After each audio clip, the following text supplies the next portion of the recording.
Hi, everyone, and welcome to Talks with Dr. Shafer. I'm Dr. Shafer. I'm a mom, a physician, a board-certified neurologist, a life coach, musician, writer, and publisher on a quest to help others on their journey of growth and improved health through storytelling. I believe in creating safe spaces to share our stories so that we can heal, grow, and support one another and create an environment where there is no need for shame, where we meet life's challenges with a focus on the possibilities ahead and learn to release or work around past limitations. Today on Talks with Dr. Shafer, I want to talk about your response and a concept that I call your response is your responsibility. There is this incredibly moving clip circulating right now on social media where a woman witnesses a young girl being pulled into an alley by a man. The man is very tall and strong, towering over the young woman in the alley. The witness, another woman, asks what he is doing with her. He responds tersely that she's his family. He tries to make the woman uncomfortable for bothering them. This is where the story could have easily taken a tragic turn. You see, many of us, if not most of us, are afraid of conflict. We are afraid of inconveniencing someone, of embarrassing them. We've been socially programmed to fawn and apologize for taking up space, let alone for speaking and asserting ourselves. So, with the understanding of how women are expected to behave in social situations when being rebuked by a tall, authoritarian man, it would be no surprise if the woman, the witness in this video, apologized and walked on.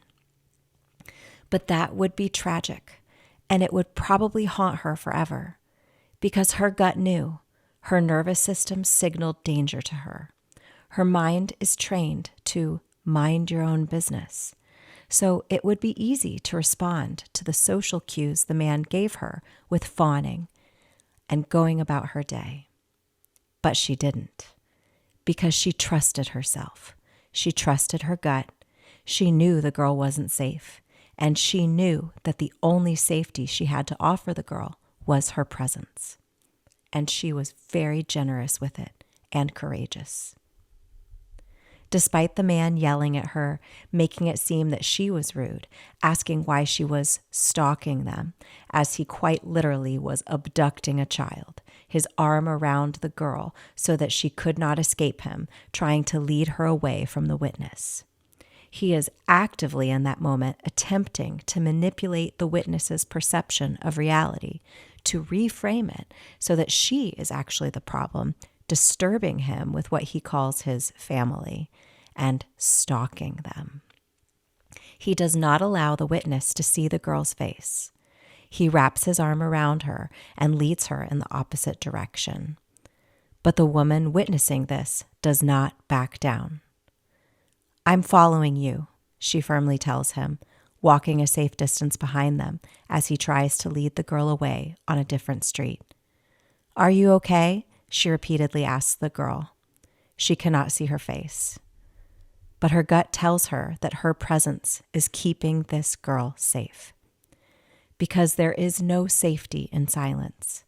There is no security in isolation. Predators of all types know that isolating someone is key to being able to do whatever they want to them.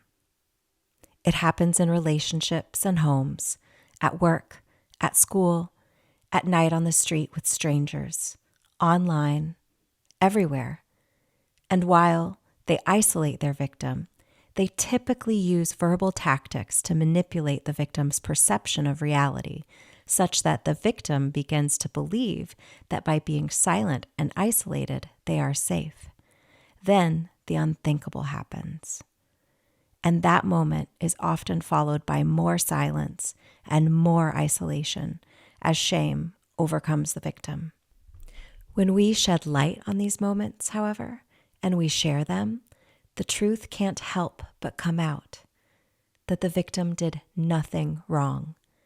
That a woman walking down a street, any time or day, no matter what she is doing or wearing, should be able to safely arrive to her destination.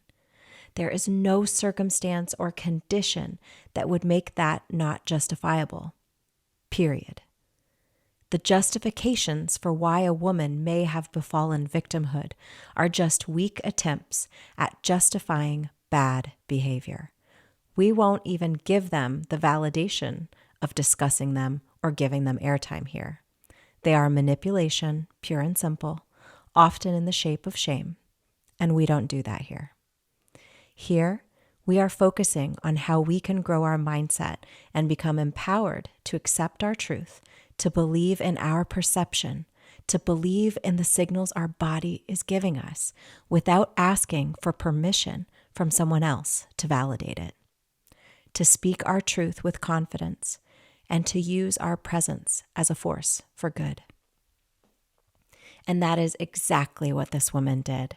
She stayed present with the girl, making clear that the girl was not alone. And she stayed present within her own perception of reality, not allowing the man to dissuade her with lies about the situation. She stayed. Eventually, the man recognizes that he can no longer isolate the young girl, and after a weak attempt at shaming the witness, accusing her of stalking them, he walks away. The woman asks the young girl if she knows him, and the young girl erupts into tears, speaking quickly, overwhelmed with gratitude and shock. She tells the woman that she doesn't know him, and that he had pulled her aside, and that she was just trying to go to school. "Thank you, thank you, thank you," she cries, and both women embrace, tearfully. I don't know the name of the woman who saved this girl.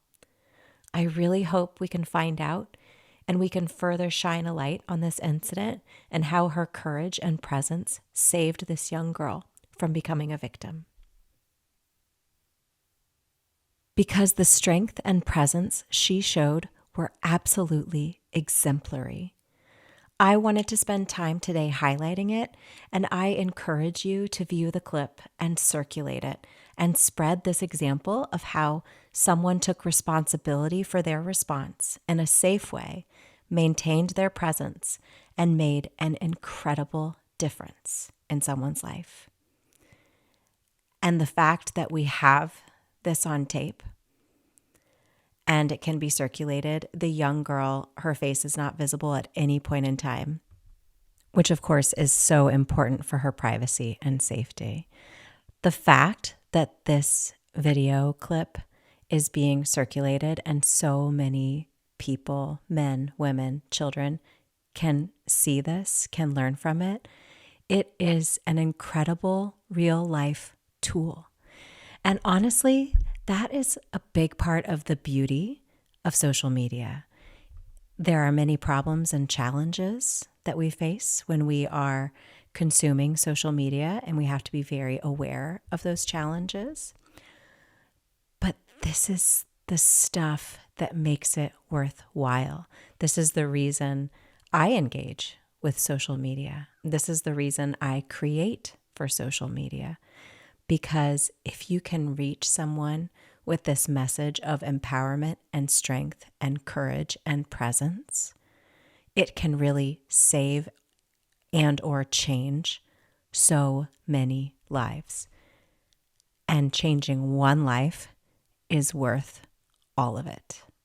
It's worth all of the work if you can touch one life and make it better. And so that's why I do what I do here at Talks with Dr. Shafer.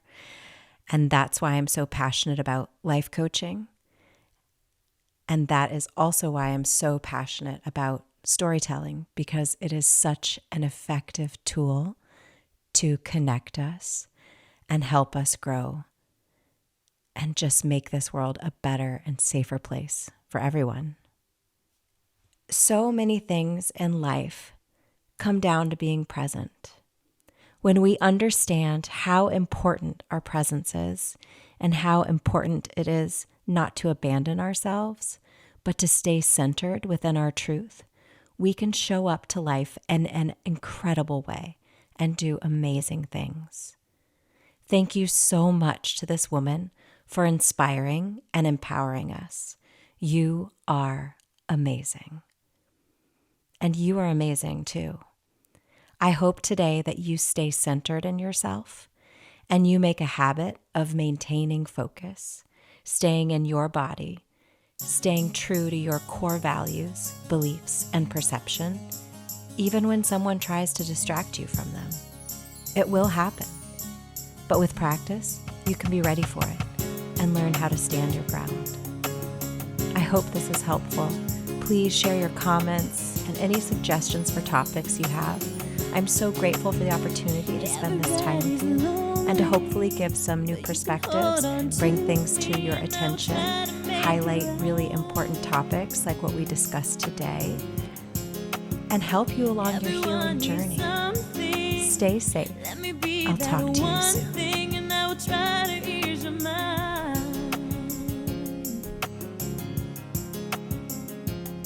I can't bear another moment. I'm getting on